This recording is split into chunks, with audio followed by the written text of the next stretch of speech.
किसी जंगल में अपने बच्चे के साथ एक लोमड़ी रहती थी। लोमड़ी का बच्चा एक दिन अपनी माँ से बोला, माँ, मैं कब तक तुम्हारे ऊपर बोझ बना रहूंगा? मुझे स्वयं अपने भोजन को तलाशना चाहिए। आखिर एक दिन तो मुझे स्वयं पर निर्भर होना ही होगा। कहते हैं जो किनारे को छोड़कर ही नहीं जाएगा वो कभी तैरना भी नहीं सीख सकता।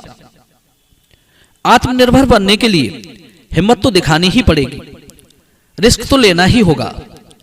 परिंदा जब तक घोंसला नहीं छोड़ेगा वो उड़ना भी नहीं सीख सकता। यदि शेर ये सोचे कि मैं मुंह खोलकर बैठ जाता हूं, शिकार स्वयं आकर मेरे मुंह में प्रवेश करेगा, ऐसा कभी नहीं होता। ऐसी सोच रखने वाला कायर, आलसी और अकर्मण्य कहलाता है। मां ने कहा, बेटे तुम ठीक कहते हो, जीवन को संघर्ष किए बिना नहीं जिया जा सकता। संघर्ष ही जीवन है। कठिनाइयां तो पग पग पर हैं, पर हमें इन कठिनाइयों से लड़ना है, ना कि डरना है। लोमड़ी बोली, बेटा तुम जाओ, अपना ख्याल रखना।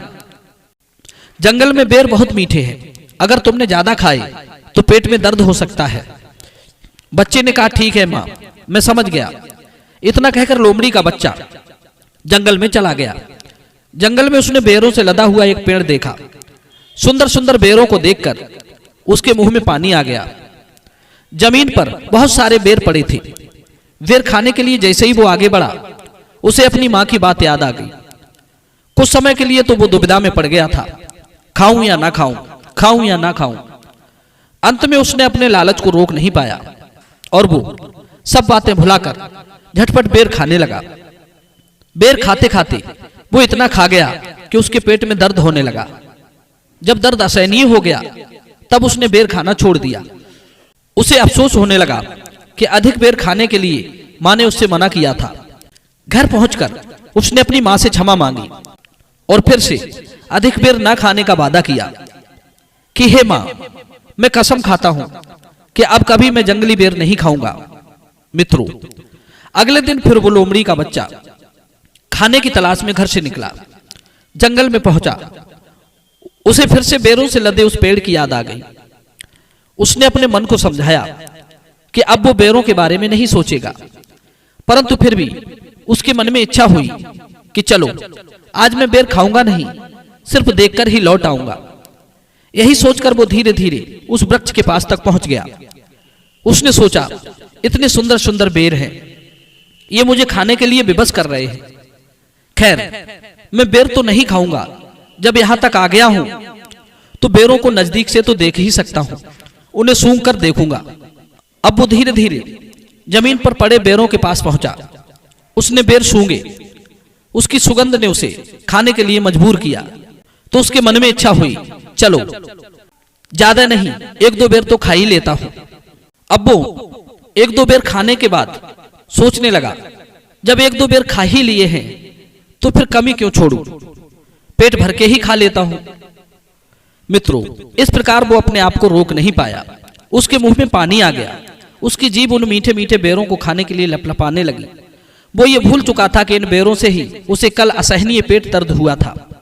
उसने जमीन पर पड़े खूब सारे बेर खा लिए। कुछ ही क्षणों के बाद उसके पेट में भयंकर पीड़ा शुरू होने लगी। वो दर्द से बुरी तरह छटपटाने लगा। मित्रों, यही हाल हम सबके जीवन का है। हम भी उस लोमड़ी के बच्चे की तरह हैं। जब हमें हमारे बड़े लोग समझाते हैं कि बुरी आदतों को मत अपनाओ, हम उनकी बात मान भी लेते हैं, पर जैसे ही हमारे सामने कुछ ऐसी वस्तुएं आती हैं जो आकर्षक होती हैं, तो हम जल्द ही उन प्रलोभनों के सामने हार जाते हैं।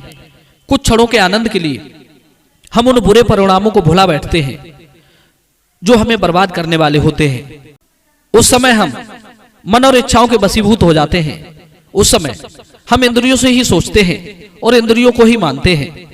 जैसे मछली जीविका के वशीभूत होकर कांटे में फंस जाती है, जैसे हाथी काम के वशीभूत होकर बंधन में पड़ जाता है, जैसे मृग शिकारी की धुनी से आकर्षित होकर जाल में फंस जाता है, उसी तरह प्रलोभन ही मनुष्य को बंधन में या मुसीबत में डालता है। लोमड़ी बोली, पुत्र, मैं तुम्हें 3 ऐसी बात बताऊंगी जिन्हें यदि तुमने ठीक से समझ लिया तो तुम्हारी जिंदगी में बहुत सार्थक होंगी। पहली बात, हमें आत्मनियंत्रण बनकर रहना चाहिए। जो मनुष्य स्वयं को कंट्रोल में रखना सीख गया वो भविष्य में उन्नति के शिखर पर बहुत ऊपर तक पहुंच जाता है। दूसरों को वही जीत सकता है जिसने स्वयं पर जीत पाली हो। स्वयं पर नियंत्रण पाने का अर्थ है अपनी जीविका, अपनी भावना, अपना क्रोध, अपने विचार, अपने मन को बस में रखना। हालांकि मन को रोकना बहुत कठिन है, फिर भी जितना मन को काबू में किया जा सके कर लेना चाहिए। यदि मनुष्य थोड़ा भी अपने मन को बस में कर लेता है तो वो कुछ हद तक मुसीबतों से छुटकारा पा जाता है। सारे फसादों की जड़ है ये मन। इंद्रियां वही करती हैं जो मन कहता है। लोमड़ी बोली, बेटा दूसरी सीख ये है कि हमेशा हमें संयम बरतना चाहिए। संयम का अर्थ है कि हमें जल्दबाजी में ना तो कोई काम करना चाहिए और ना किसी नतीजे पर पहुंचना चाहिए। जल्दबाजी में लिया गया फैसला हमेशा दुखदाई होता है। कोई काम करो तो पहले शांत भाव से उसके अगले पिछले परिणामों पर नजर डाल लेनी चाहिए। एक कहावत है कि जल्दी का काम शैतान का होता है। संयमी व्यक्ति सबसे बड़ा विजेता होता है। विपरीत परिस्थिति आने पर हमें घबराकर या हड़बड़ी में कोई काम नहीं करना चाहिए। हड़बड़ी में या घबराहट में किया गया काम अक्सर विफल रहता है। आपने ब्राह्मण और नेवले की कहानी तो सुनी ही होगी। किस तरह निर्दोष नेवले को ब्राह्मण ने मौत के घाट उतार दिया, जबकि नेवला उसका वफादार प्राणी था। नेवले ने उसके बच्चे की एक सर्प से जान बचाई थी। सर्प को मारने के कारण नेवले का मुख रक्त से लाल था, पर ब्राह्मण ने सोचा कि इसने मेरे बच्चे को खाया है। कभी कभी जो हम देखते हैं सच्चाई उससे बिल्कुल उलट होती है, और उस सच्चाई को वही समझ सकता है जिसने संयम से काम लिया हो। लोमड़ी बोली, बेटे तीसरी सीख ये है कि मन में कभी कमजोर विचारों को पालकर मत रखना। जब भी सोचो अच्छा सोचो और बड़ा सोचो। कमजोर विचारों वाला कभी प्रगति नहीं कर सकता। वो अपने उन्हीं विचारों तले हमेशा दबा रहता है।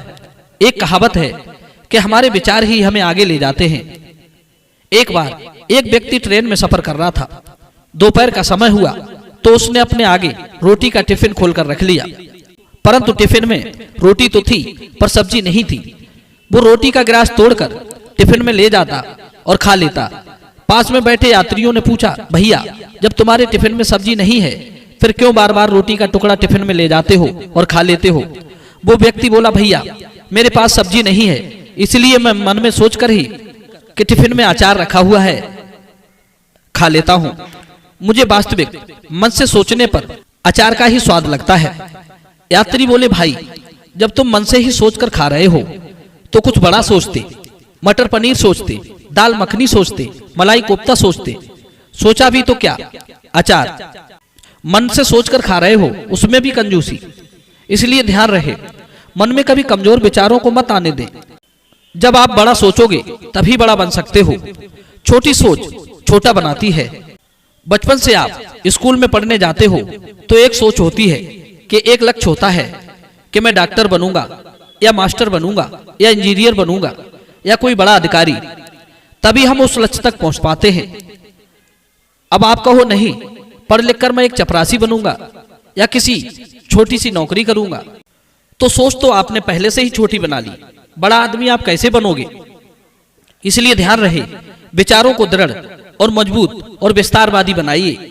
आप अपने विचारों को जितना विस्तार देंगे उतने ही आप विकसित होंगे। मित्रों, यह कहानी आपको कैसी लगी आप हमें कमेंट के माध्यम से जरूर बताएं।